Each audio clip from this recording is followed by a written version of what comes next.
Big news for the Las Vegas Raiders. The team just made some important moves, including signing a defensive lineman who could have a real impact. According to NFL insider Tom Pelissero, veteran defensive lineman Lee Fotu is officially joining the Raiders. Now, Fotu isn't known for racking up sacks. He has only 3.5 in his career, but that's not why he's here. This guy is a massive force at 6 feet 5 inches and 340 pounds, a true nose tackle who specializes in stopping the run. The Raiders have needed a strong presence in the middle of the defensive line, especially after past run stoppers like Jonathan Hankins moved on. Fotu's role will be clear: hold down the middle, play the one-technique position, and help shut down the run game. But don't underestimate him. He's got a solid swim move and surprising agility for his size. No, he's not going to be a Pro Bowler like Christian Wilkins or Adam Butler, but he could be a key part of the defense, especially on first downs and in base formations. The Raiders have also made other moves on the defensive line, bringing back Zach Carter and keeping Jonah Laulu, a player they grabbed quickly after the Colts let him go. Clearly, the Raiders see something in these guys and are building a stronger defensive front for the season ahead.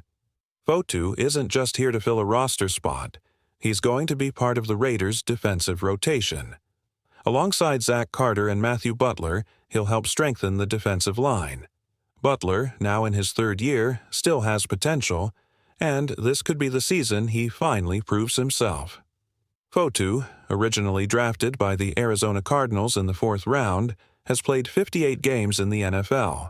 He's been a true nose tackle, handling tough assignments in the middle. He won't rack up sacks, but he does the dirty work, clogging running lanes, pushing linemen back, and creating pressure. He may not be the fastest guy on the field, but he knows how to disrupt plays, and that's exactly what the Raiders need. This signing makes a lot of sense. It's a smart, low-risk move with solid upside. The Raiders have their star players locked in, but success isn't just about big names, it's about depth. Fotu adds another strong piece to the puzzle, giving the defense a tough presence up front. Now, it's all about seeing how he fits into the game plan and what kind of impact he can make in Las Vegas. The Raiders just made another move, signing veteran tight end Ian Thomas. After spending 7 years with the Carolina Panthers, Thomas brings experience and reliability to the roster. Back in 2018, he was seen as a rising star, big, athletic, and a strong pass catcher. While he never became a dominant playmaker, he still offers value, and this signing could turn out to be a smart addition for Las Vegas. Now, what does this mean for the Raiders' tight end group? Right now, Brock Bowers is set as the primary tight end, with Michael Mayer behind him. Adding Thomas gives the team more depth and flexibility. He may not be a full-time starter, but he's the kind of player who can step in when needed and contribute. With his receiving skills, he fits well in an offense that could use multiple tight end sets and creative formations. This move also raises questions. Does it hint at a bigger shakeup? The Raiders have been rumored to be considering roster changes, and adding Thomas might be part of that plan. Whether he's a key rotational piece or just insurance, this signing strengthens the depth chart and gives the team more options heading into the season. With the NFL draft approaching, the Raiders' tight end situation is becoming more interesting. Some teams may be eyeing Michael Mayer, a player with undeniable talent who was taken early in the 2nd round just 2 years ago. If a team offers a 4th-round pick, could the Raiders consider making a move?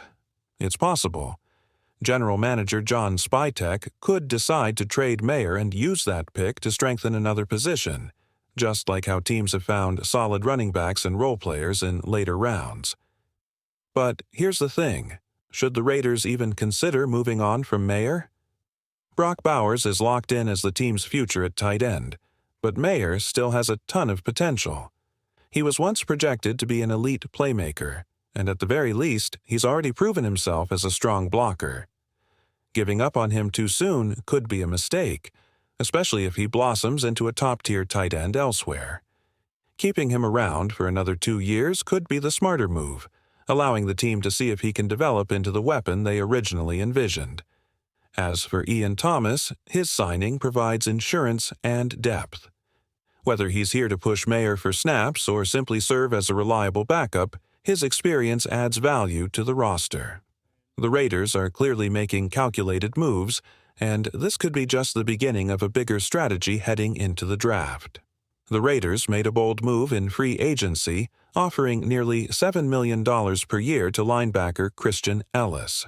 That's a serious investment, especially when you compare it to Robert Spillane's contract, which was only $11 million over 2 years.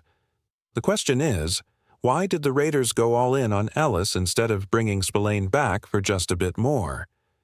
Clearly, the team sees something special in Ellis. The film doesn't lie. This guy has speed, instincts, and the ability to read plays before they develop. The Raiders must have seen his upside and believed he could be an even better fit for their defense. It's also telling that the New England Patriots refused to let him leave, matching the Raiders' offer and keeping him on their roster. That shows just how valuable Ellis is considered to be. This decision says a lot about the Raiders' vision. They're not just looking for solid players, they want dynamic athletes who can elevate the defense. Whether this gamble pays off remains to be seen. But one thing is clear. The Raiders are being aggressive in building a roster that can compete at the highest level.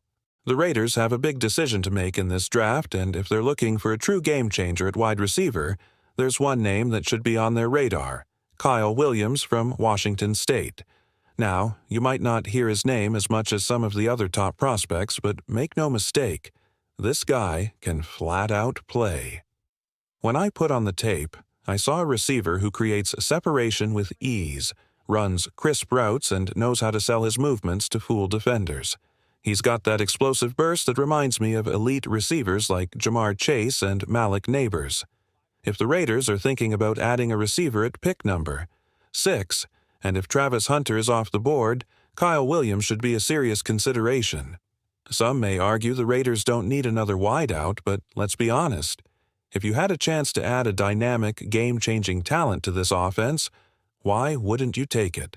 Kyle Williams isn't just another receiver, he's a potential star, and if the Raiders truly want to build an explosive offense, they should keep a close eye on him when draft day arrives. When it comes to top-tier wide receivers in this draft, some names are getting way too much hype while others are flying under the radar. One player who isn't quite living up to the buzz? Tetairoa McMillan. Look, McMillan has size, but does he truly separate from defenders? Does he have that elite route-running ability? I don't see it. He's more of a contested catch specialist, but that's not enough to justify a high draft pick, especially for a team like the Raiders that needs explosiveness on offense. Let's be real. If the Raiders spent the 6th overall pick on McMillan, that would be a massive reach. This team needs playmakers who can stretch the field, create separation, and dominate in key moments. Players like Kyle Williams and Travis Hunter have that kind of game-changing ability. Think about the impact Brock Bowers has already shown, making contested catches, breaking tackles, turning plays into touchdowns. That's the kind of explosiveness the Raiders should be looking for. Kyle Williams has that ability. He's a receiver who can take over a game, and if the Raiders want to inject some serious firepower into their offense, they need to keep their eyes on the right talent. The draft is all about making the right choices. The question is, will the Raiders make the smart move, or will they reach for a player who doesn't fit the bill?